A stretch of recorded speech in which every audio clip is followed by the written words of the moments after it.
Right, Terry, so here's a very good example of your improvement from before and after. So before on the right-hand side and after on the left-hand side.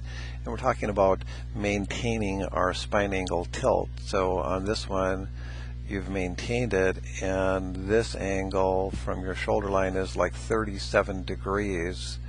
And this one on this side is from shoulder to shoulder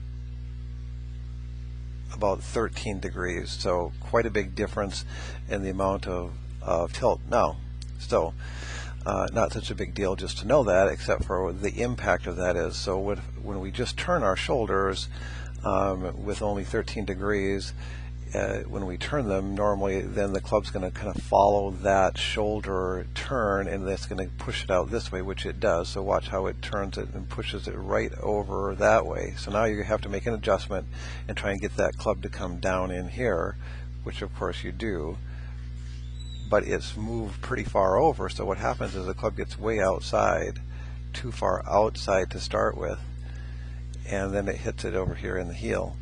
But watch this swing. So instead of the club moving out, right, what happens is the club moves much more down, right, and now the club's not going to be so far outside, and you actually hit this one on the face.